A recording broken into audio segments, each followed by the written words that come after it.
Have you ever felt like your kindness is being used against you? That the more you give, the more people expect, and the less they truly see you? If you've ever sacrificed your own needs just to keep the peace, or felt guilty for saying no, this video is speaking directly to your soul. What if I told you that excessive kindness could be a hidden form of self-betrayal? And what if the very traits you thought made you a good person were silently draining your energy, damaging your relationships, and disconnecting you from your true power? In this video, we'll dive deep into the groundbreaking insights of Carl Jung, one of the greatest minds in psychology, to uncover the truth about the shadow self, boundaries, and why blind kindness can be more harmful than helpful. You'll discover why your anger, your no, and even your discomfort are not flaws, but sacred signals pointing you toward wholeness.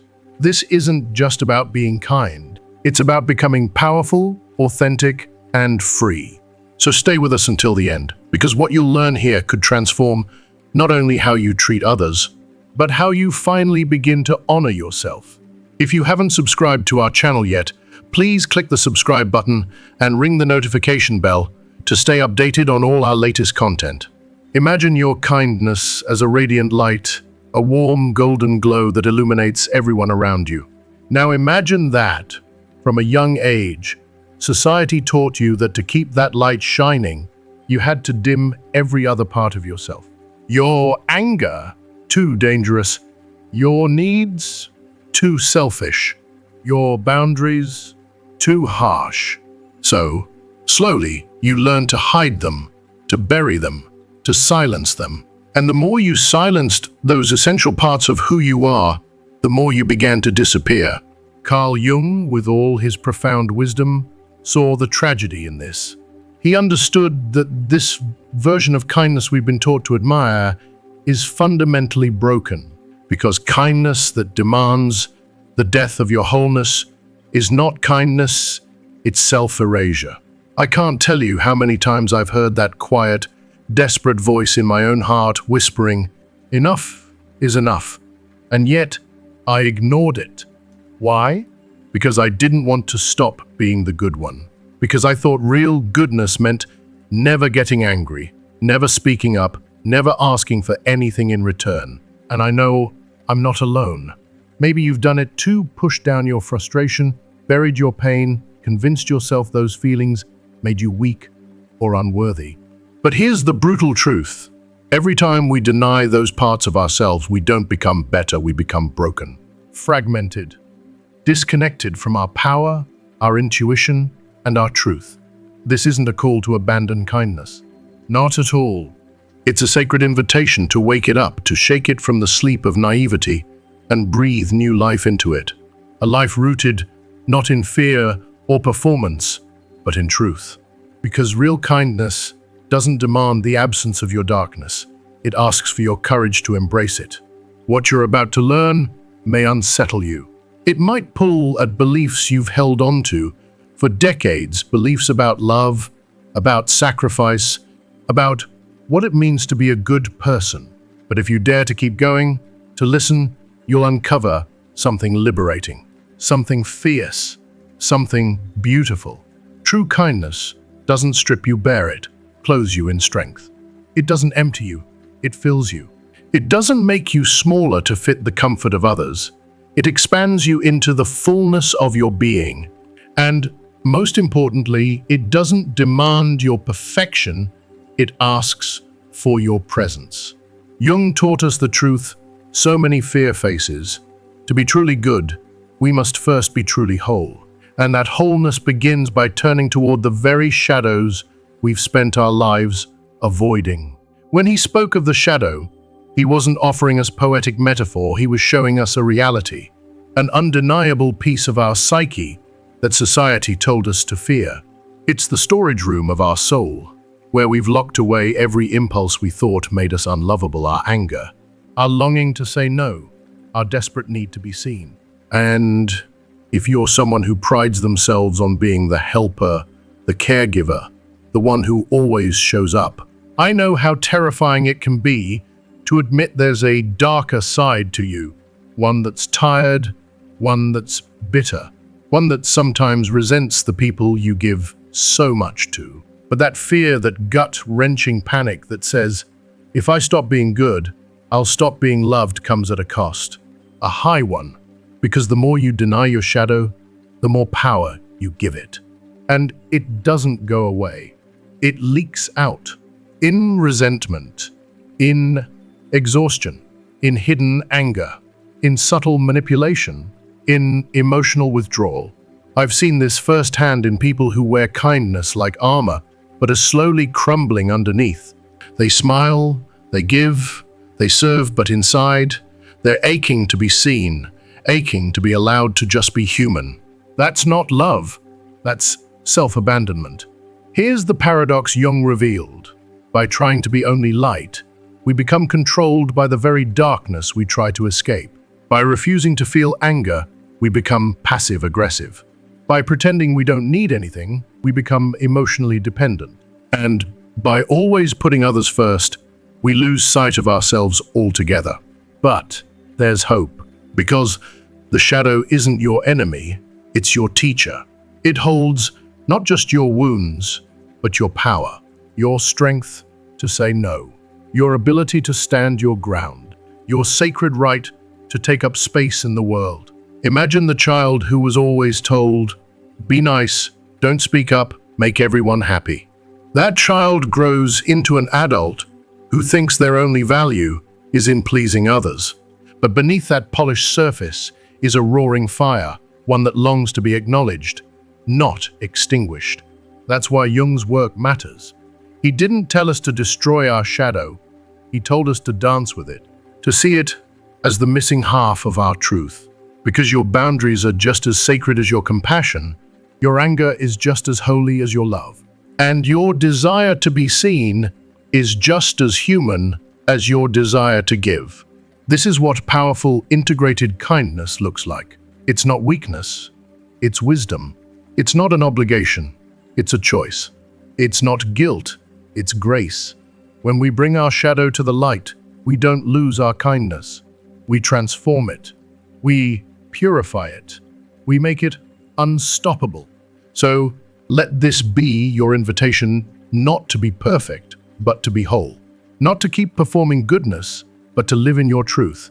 Because that's where your real power lives.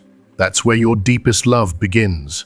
When you finally dare to meet your shadow, when you stop running, stop suppressing, and truly look it in the eye, you might just discover something astonishing, that the very thing you feared the most is the missing piece of your wholeness. The part of you that's been aching to be seen, not shamed, heard, not hidden, loved, not locked away. But the journey to that discovery is not without cost.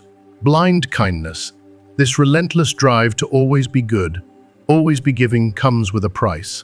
A price that isn't paid in money, but in something far more sacred, your emotional vitality, your peace of mind, your dreams, your voice.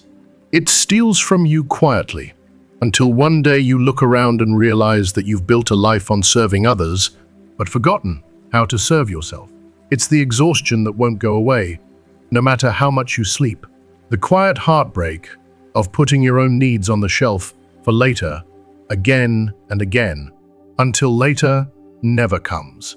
The hollow ache of being surrounded by people yet feeling completely unseen, because the version of you they love isn't the full you, it's the filtered, accommodating version that always says yes, even when your soul is screaming no. Think of the person, maybe someone you know, or maybe it's you who has made self-sacrifice their identity. The one who never asks for help, but is always the first to show up. The one who pours and pours until there's nothing left inside. Every time they bite their tongue to keep the peace, every time they deny their truth to make others comfortable, they're not just giving, they're giving away little pieces of their very essence. And eventually, that adds up.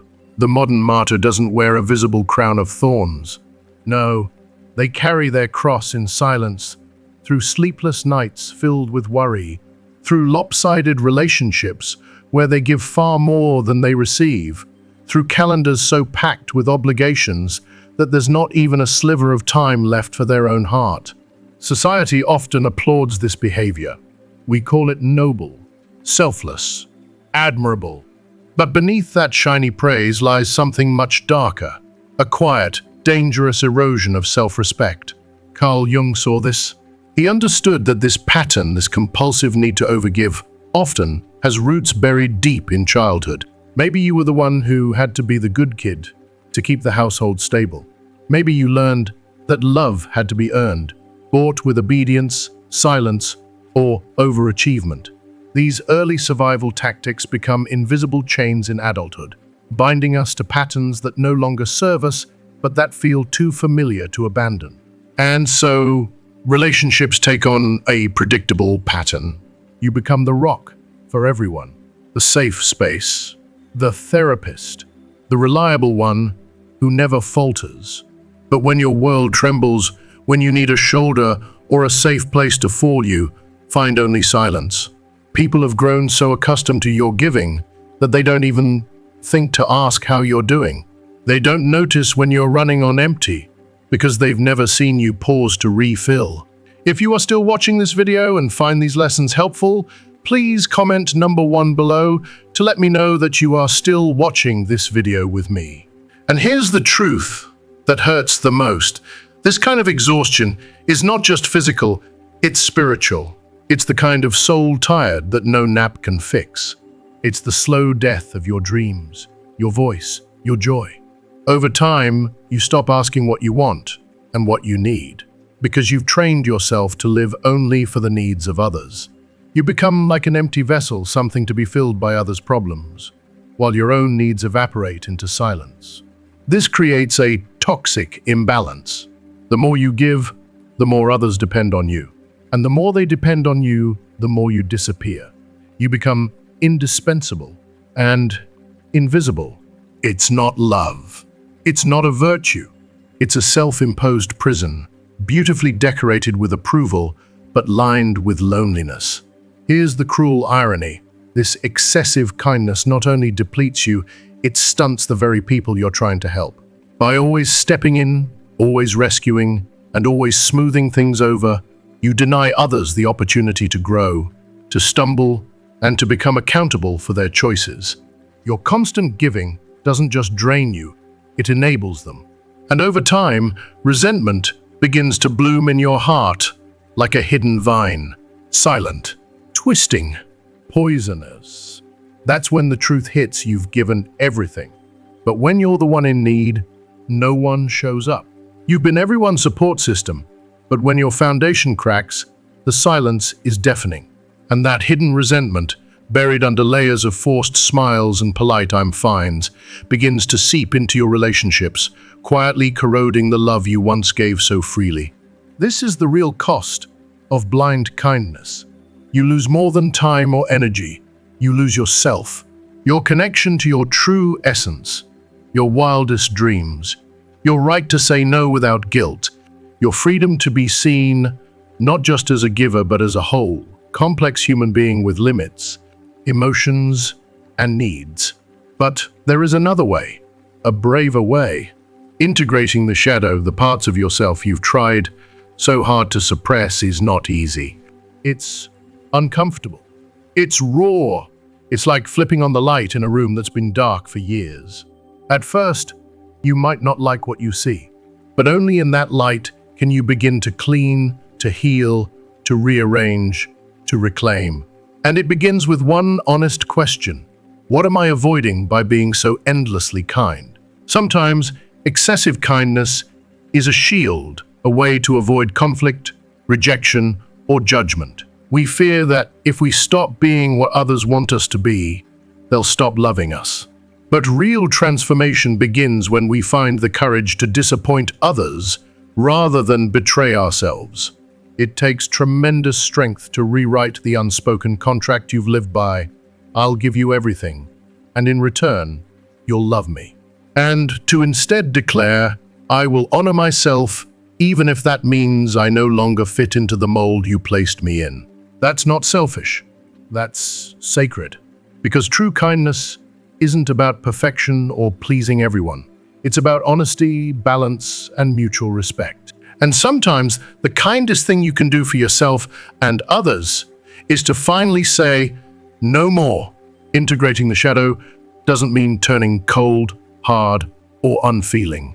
It doesn't mean becoming cruel or indifferent. It's the opposite. It's about stepping into a deeper, more authentic version of kindness, one that isn't fragile or performative, but rooted in strength, clarity, and truth.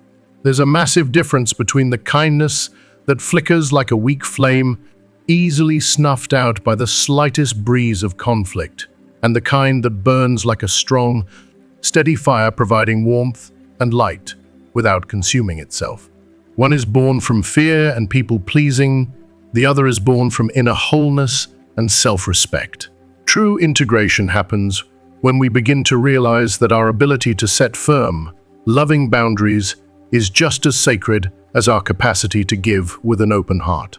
That our strength to say no is not a failure of compassion, but a profound act of self-honor. The power that emerges from this integration is not the power that crushes or controls, it's the power that stands tall in its truth, needing no validation, demanding no applause. Because cruelty, as Jung observed, comes from weakness, from fear, from a desperate need to dominate. But true power, the kind that radiates quiet confidence, arises from radical self-acceptance. It comes from knowing who you are, loving all of yourself, and no longer shrinking or bending to be accepted. This kind of evolved kindness is like a tree with deep roots. It doesn't have to scream to be heard or bend to please the storm. It simply stands tall, strong, unapologetic. It offers shade, shelter, and beauty, but it does not compromise its boundaries just to be liked. That's what real kindness looks like, when it is anchored in self-respect. And here's the breathtaking paradox. The more we embrace the parts of ourselves we've long shamed or silenced, the anger, the grief, the fierce desire to be seen, the more truly kind we become. Our giving no longer flows from a place of guilt or compulsion, but from fullness. Our compassion begins to stem from abundance, not emotional poverty. But this shift doesn't happen overnight. It requires a deep P, ongoing commitment to one thing: authenticity. To be real, we must face uncomfortable truths. We must admit that sometimes we feel anger, and that anger is not evil, but a compass, pointing to where our boundaries have been violated. We must accept that sometimes we'll need to say no, and that no can be just as holy, just as generous, as any yes we've ever given. And we must learn to see that not all of our shadow is destructive. In fact, some of our greatest gifts lie hidden in that dark space. Our intuition, our discernment, our ability to sense danger, deception, or misalignment. These qualities are not flaws. They are sacred tools for self-preservation. When kindness matures, it develops discernment. It learns to flow with purpose, not passively spill everywhere. It learns to protect its energy. It knows when to give freely and when to pull back, when to lean in with compassion, and when to step away for the sake of self-respect. This kind of kindness honors both the giver and the receiver. It's not about depletion, but balance. This transformation changes the way we move through the world. We stop being the candle that burns itself down to light the way for others. We become the lighthouse, anchored, illuminated, and unwavering. Guiding, yes, but without sacrificing our own light. That's the beauty of true kindness. It becomes even more powerful once we realize we no longer need everyone to love us, approve of us, or validate our goodness. Because when you integrate your shadow, you don't become less kind, you become consciously kind. You don't give out of fear, you give by choice. You don't lose your softness, you finally pair it with strength. You develop the courage to let others down rather than betray yourself. Jung believed that setting boundaries was not just a good idea, it was fundamental to psychological development. Yet for those of us who've wrapped our identity around being endlessly kind, boundaries can feel like betrayal, like turning our back on the very thing that once made us lovable. But here's the truth. Boundaries are not walls. They are sacred borders that define where we end and others begin. They're not barriers to love. They're the containers that allow love to flow in a way that is safe, respectful, and mutual. And the first step in drawing those lines is radical recognition of our worth. Not the kind of worth that's earned through overgiving or overfunctioning, not the kind that depends on applause, service, or sacrifice, but the intrinsic kind, the kind that exists because we exist. This isn't selfishness. It's psychological honesty.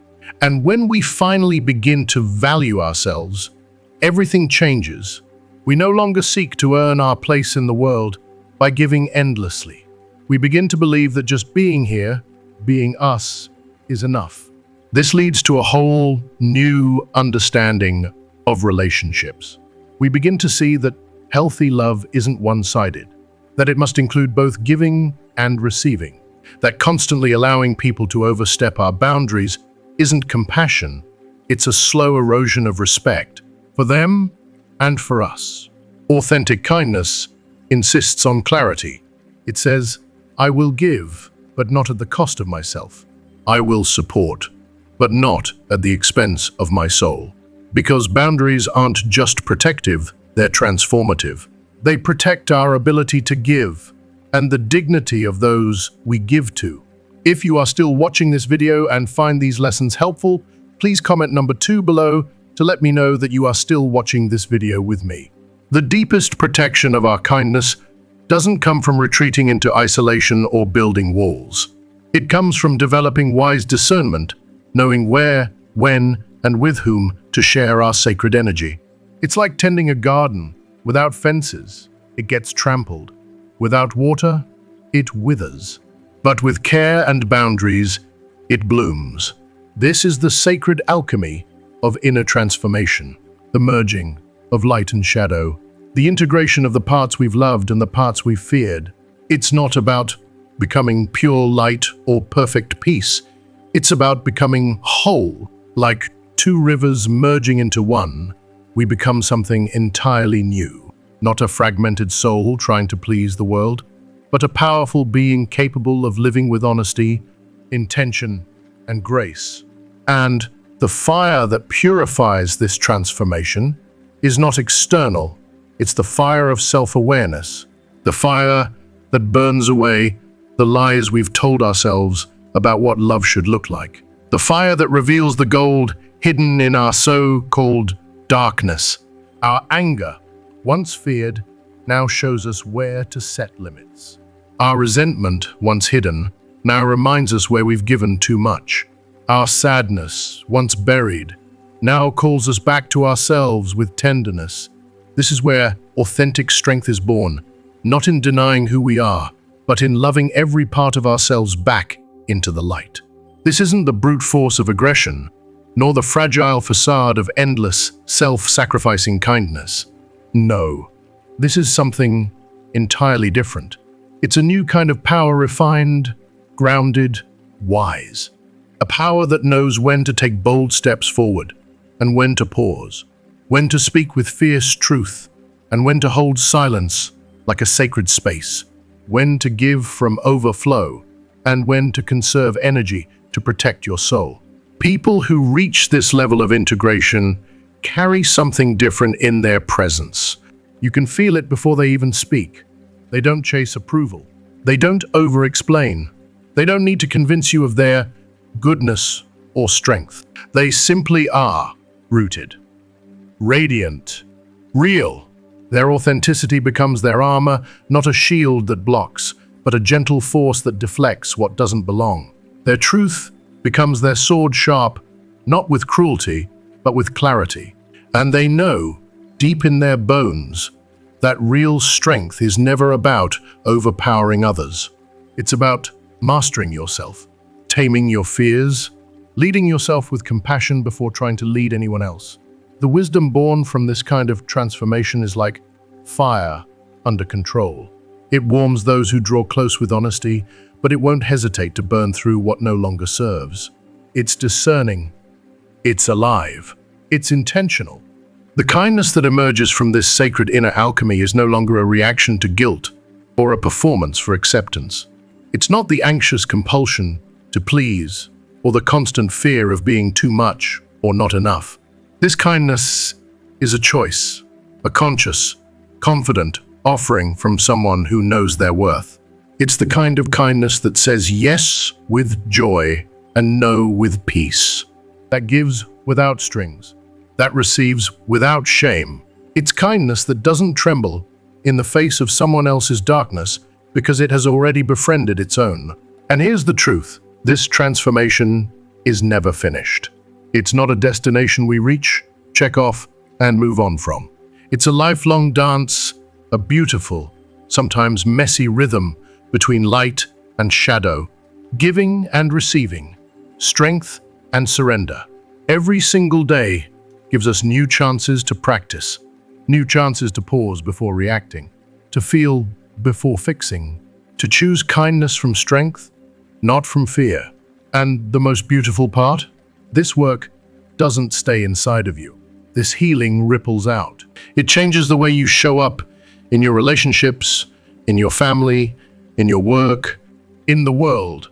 When you allow yourself to be whole, to show both your softness and your fire, you quietly permit others to do the same. You become living proof that it's possible to be powerful and kind, firm and loving, boundaries and open-hearted. You stop reinforcing the old lie that to be good means to shrink, and instead, you become a model of what it means to be fully human.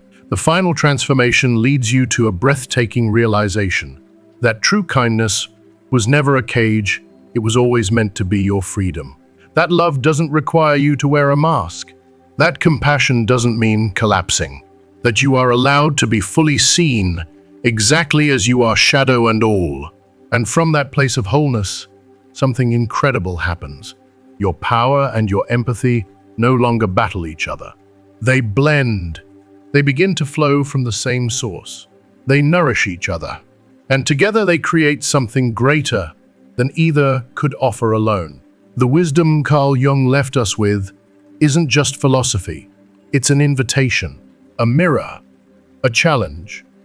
He invites us to stop striving for some polished version of goodness and instead to embrace the raw, real, radiant truth of being fully alive. Your kindness doesn't have to be perfect to be profound. Your power doesn't have to scare people to be real.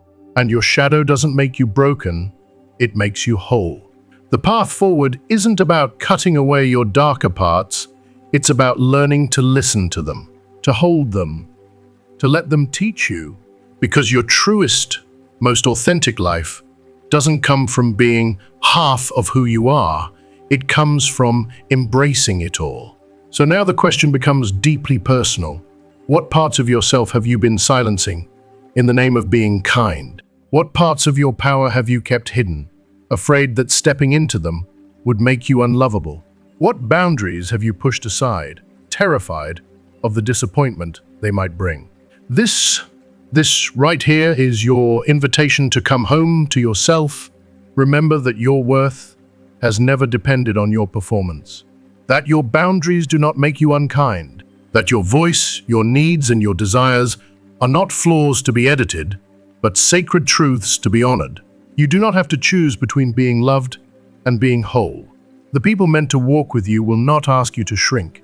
This is the real freedom. This is the integration.